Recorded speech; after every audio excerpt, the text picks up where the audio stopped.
रूपाभ्यां या देवी सर्वमङ्गला संस्मरणां तुषां सर्वदोजयमङ्गलां त्र्यम्बके देवी नारायणी नमोऽस्तुते वक्रतुण्डमहाकाय कोटिसूर्यसमप्रभा या देवी सर्वभूतेषु मातृरूपेण संस्थिता नमस्तस्यै नमस्ते नमः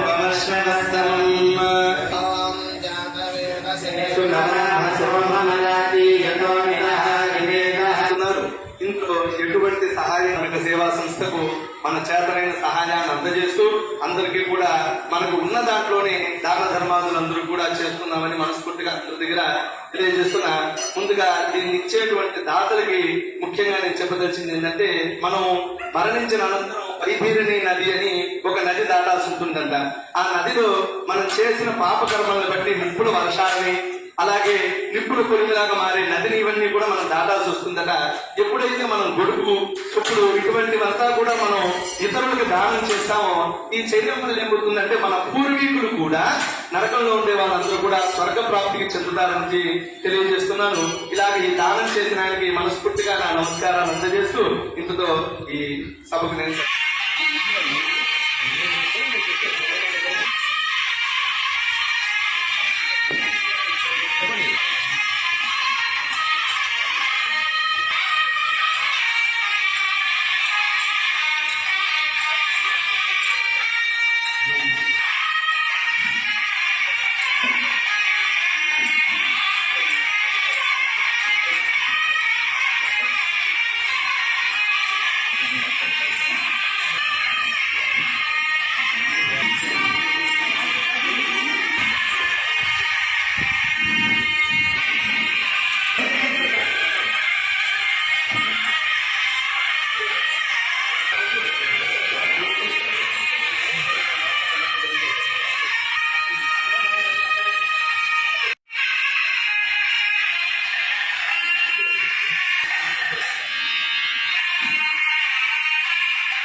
ఆధ్వర్యంలో చాలా సేవా కార్యక్రమాలు నేను వాట్సాప్లో కానీ పేపర్లో కానీ చూడడం జరిగింది.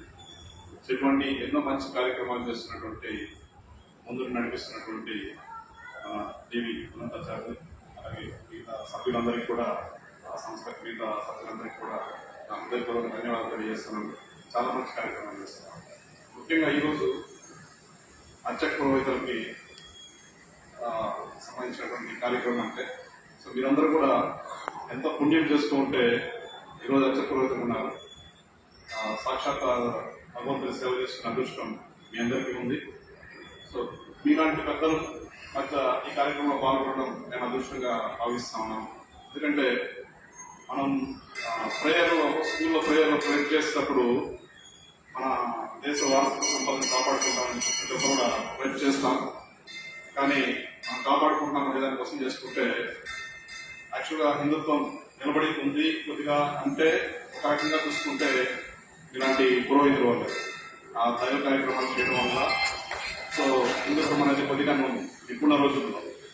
కానీ మనం కాపాడుకున్నామంటే ఆ వారసత్వ సంపద మనం తర్వాత తరాలకు ఇస్తున్నామంటే ప్రజెంట్ ఉన్న పరిస్థితుల్లో ప్రతి ఒక్కరు కూడా డబ్బుతో కూడుకున్న డబ్బుకి ఆకర్షితులవడము సంపాదన మీద దృష్టి పెట్టడం వల్ల సో ఈ వారసత్వాన్ని మిగతా ఇస్తే ఇక్కడ ఏముంది సంపాదన లేదు, భగవంతుని సేవ చేసుకున్నాం కానీ ఆర్థికంగా చూసుకుంటే ఇబ్బందులు పాలవుతాం అని చెప్పేసి మన పిల్లల్ని డాక్టర్ గానో ఇంజనీర్ గానో సాఫ్ట్వేర్ ఇంజనీర్ గానో సాఫ్ట్వేర్ వచ్చి కానించి ప్రతి ఒక్కరు కూడా డబ్బుకి ఇచ్చిన డిపార్ట్మెంట్స్ మిగతా వాటికి పోతున్నాం.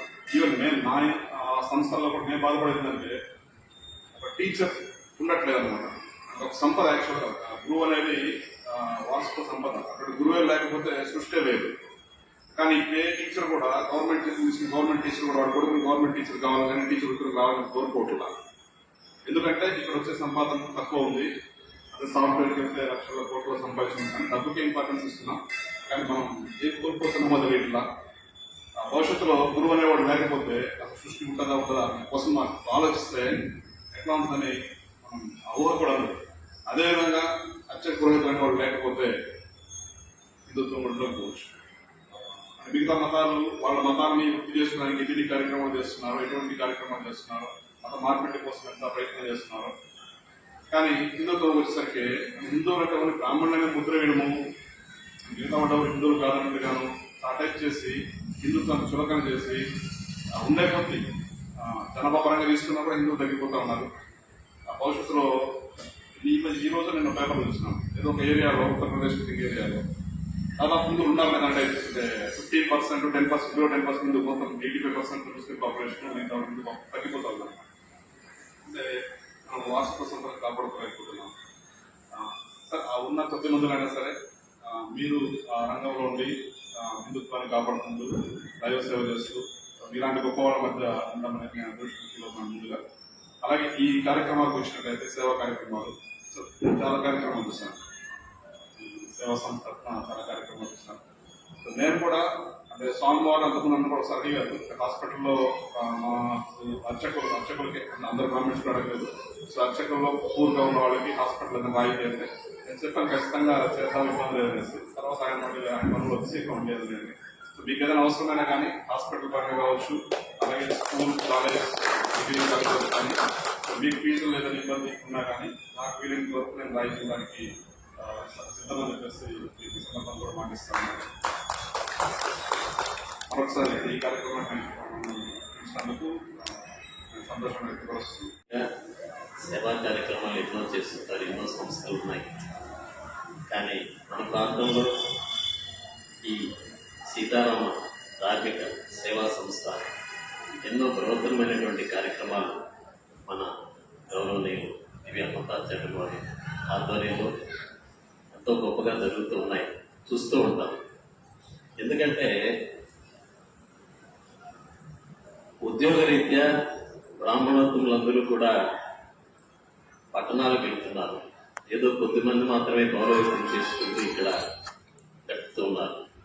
అటువంటి వారిని అందరినీ కూడా ఏకతాటి మీద తీసుకొచ్చి వారిలో ఐక్యతను నింపి ఇటువంటి సేవా కార్యక్రమాలు చేయడం అనేది చిన్న విషయం కాదు. అది ఆ సీతారాములు వారు ఆయనకి ఇచ్చినటువంటి వరంగా నేను భావిస్తూ ఇంకా మరెన్నో కార్యక్రమాలు చేపట్టాలని కోరుకుంటున్నాను.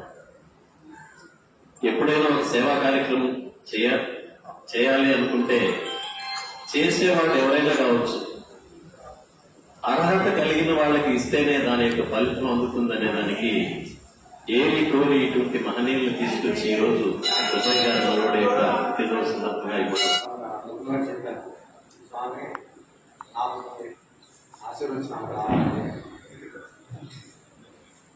ఆ విధంగానే ఈరోజు నాకు కొంత లోటు అనిపించింది.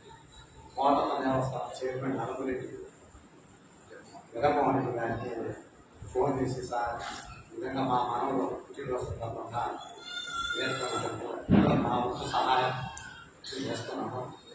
సార్ చేసేవాళ్ళు ఎలా చెప్తున్నాం బాగా చేసి ఆఫ్టర్ కొత్తగా ఉంది బాబును ఇలాంటి కార్యక్రమాలకి చాలా ఉత్సాహం కార్యక్రమాలు చేస్తుంటే నాకు ఎంతో ఆనందం, ఆలోచించుకోతాం ఏం కావాలని ఆయన చేస్తాం.